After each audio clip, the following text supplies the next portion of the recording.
Assalamualaikum, selamat berjumpa kembali dengan Sultan Dedi. Salam tiga jari. Pada hakikatnya depot air minum adalah kebutuhan kita sehari-hari, terutama masyarakat yang membutuhkan air galon.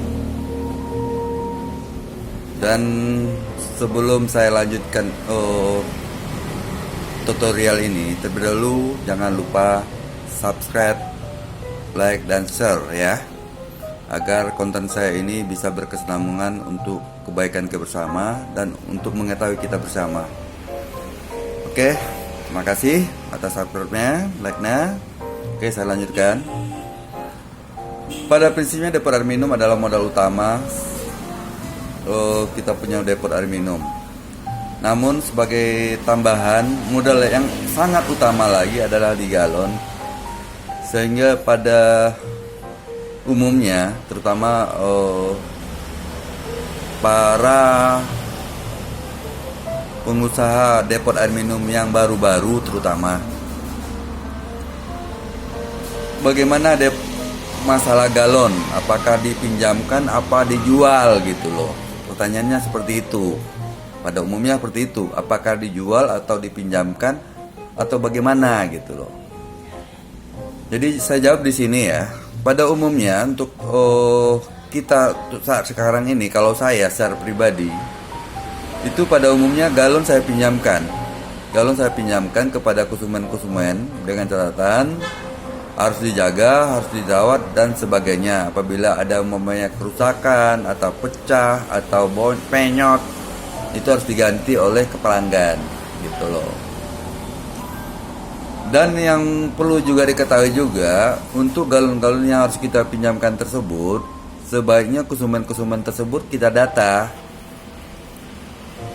Gunanya untuk mempermudah mengkontrol kita, kontrol kita, baik itu inventaris depot berupa galon, mempermudah kemampuan konsumen tadi, kebutuhannya untuk dalam satu minggu berapa banyak, apakah 2 galon, apakah 3 galon, apakah 5 galon dan sebagainya gitu loh. Itu yang harus kita ketahui, kekuatan konsumen itu butuhnya berapa banyak gitu loh. Kita harus sesuaikan. Kadang-kadang pada umumnya kita tidak menyesuaikan tempat dan kondisi galon. Galon ini kayaknya sepele tapi inventarisnya cukup besar. Maka ini sangat harus kita perhatikan gitu loh. Iya kan? Jadi sebaiknya galon tadi kepada konsumen kita catat, kita tanya kemampuannya untuk apa, kebutuhannya untuk apa, apakah itu rumah pribadi, untuk dalam satu hari dia butuh berapa galon, pemakannya berapa galon satu hari, apakah 2 hari berapa galon, umpamanya dalam satu hari dia butuh, atau dalam 3 hari dia butuh 1 galon kata dia gitu. 3 hari dia butuh 1 galon, habis 1 galon atau 2 galon satu hari, iya kan? Maka ya kita pinjamkanlah 2 galon untuk cadangan kita, cadangan dia gitu loh. Apabila kita datang ke sana, sebelum habis kita sudah datang melihat dia gitu loh, ke tempat A tadi, umpamanya konsumen A ya, kita pinjamkan galon untuk rumahan terutama untuk rumahan umpamanya. Dia kebutuhannya keluarganya ada berempat orang dalam rumah gitu loh. Dalam satu hari dia dalam satu galon ya, maksud saya 1 galon dia membutuhkan habis dalam waktu 2 hari, ya kan? Jadi dalam waktu 2 hari dia habis untuk anggota keluarga 4 orang mamanya. Maka sebaiknya kita pinjamkan cukup 2 galon saja. Jangan dinumpuk gitu. Jangan ditumpuk di rumah konsumen A tadi. Dia kebutuhan cuma 2 galon, kita pinjamkan 5 galon. Kan sia-sia. Kan gitu. Jadi silaturahmi itu berkurang gitu loh. Jadi sebaiknya pinjamkan 2 galon. Jadi sekali 2 hari kita kontrol, umpama habis 1 kita isi 1, yang 1 lagi udah ada cadangan sebelum menjelang kita datang gitu loh. Sebaiknya seperti itu yang harus kita data. ya kan? Itu yang harus kita lakukan gitu. Begitu juga umpamanya si B, dia butuh 5 galon. Kemampuannya apa? Kemampuan dia butuh 5 galon untuk apa? Untuk dagang umpamanya, 5 galon untuk dagang. Untuk berapa lama? Untuk dagang umpamanya dalam 1 hari 5 galon. Oke, sesuai kemampuannya. Pemakaiannya berapa? Ya kita pinjamkan, jangan ditumpuk. Ada yang konsumen, ada yang berapa depot ya saya perhatikan menumpuk-numpuk galon. Dia kebutuhan 5 galon buat 10 galon atau 15 galon, bahkan bisa lebih, kan sia-sia kan. Mendingan dia kita kasihkan 5 galon sesuai kemampuan dia, sesuai kemampuan kita gitu loh. Mengapa tujuannya? Tujuannya mengapa? Agar air ini bertukar terus, fresh terus gitu loh. Jadi ngapain kita tumpuk-tumpuk galon ke tempat konsumen kita sesuai kemampuan kita, kemampuan mereka gitu. Kalau dia butuh 5 ya kita pinjamkan 5. Jadi setiap saat, setiap hari kita bisa, umpamanya pemakaiannya 5 tapi pemakaian sebenarnya hanya 3 atau 4 galon dalam 1 hari. Jadi masih ada space cadangan 1 galon menjelang kita datang. Ya kan? Jadi perputaran itu ada. Perputaran kita ada, bisa kita sebarkan ke tempat yang lain. Nggak perlu kita tumpuk galon itu ke tempat konsumen yang satu konsumen tadi gitu. Itu yang saya lakukan. Sayang kan galon sebanyak itu mamanya kebutuhannya 5 galon kita letakkan 20 galon. Sayang gitu loh. Mendingan yang 15 galon tadi, yang dari antara 20 galon tadi kita alihkan kepada pelanggan yang lain yang membutuhkan. Dan silaturahmi akan berjalan terus. Sekali 2 hari, apakah sekali 3 hari, apakah sekali sehari, itu yang kita lakukan.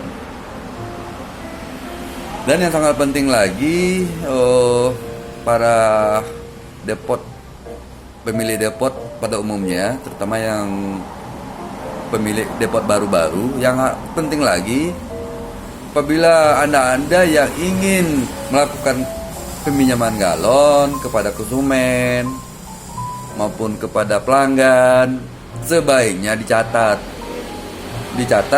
baik itu nama yang bersangkutan, alamatnya bersangkutan, kontak person, agar kita tidak kecolongan di kemudian hari apabila terjadi hal nggak diinginkan, kan gitu.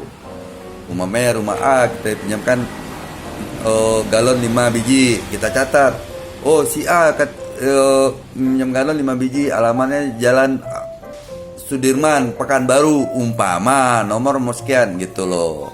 Itu kita catat nomor teleponnya sekalian, kalau dapat kontak kerjanya di mana gitu loh. Itu yang harus kita catat. Rumah si B gitu juga harus kita catat juga, ya kan. Oh si B minjam galon 5, kita catat alamatnya mana, nomor teleponnya berapa, nomor HP-nya berapa, kalau perlu kerjanya di mana gitu. Ini untuk mendata kita, untuk mempermudah kita juga.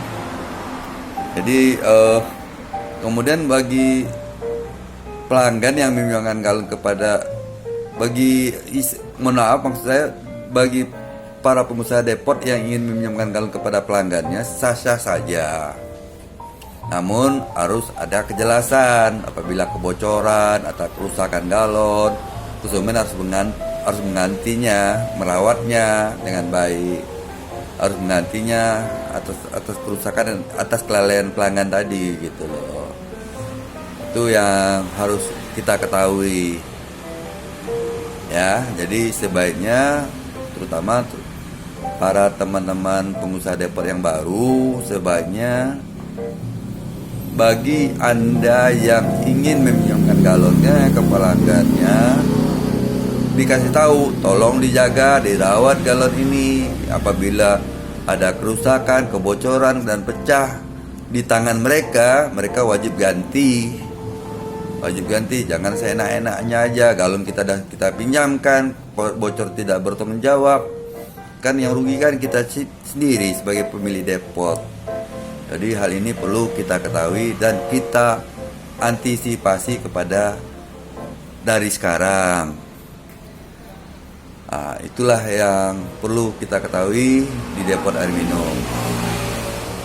Mudah-mudahan informasi ini bermanfaat untuk kita semua, terutama pengusaha-pengusaha depot air minum yang baru. Jadi sekali lagi saya jelaskan, pertama, kita sebagai pemilik depot, modal utama kita adalah galon, perputaran galon. Itu yang pertama. Yang kedua, harus kita catat alamat dan telepon dan sebagainya. Yang ketiga, kekuatan konsumen itu butuh berapa, kita harus ketahui. Apakah 2 atau 3 atau 4 per harinya, berapa kebutuhannya. Jangan kita tumpuk galonnya. Yang keempat, sebaiknya galon yang berlebih itu kita alihkan kepada konsumen yang lain yang membutuhkannya, kan bermanfaat. Hanya itu yang dapat saya sampaikan. Mudah-mudahan informasi ini berguna untuk kita semua. Atas perhatiannya saya ucapkan terima kasih. Apabila ada pertanyaan, insya Allah saya coba menjawabnya. Atas perhatiannya saya ucapkan terima kasih sekali lagi. Dengan akhir kata saya ucapkan Assalamualaikum warahmatullahi wabarakatuh. Salam jumpa, salam 3 jari. Bye-bye.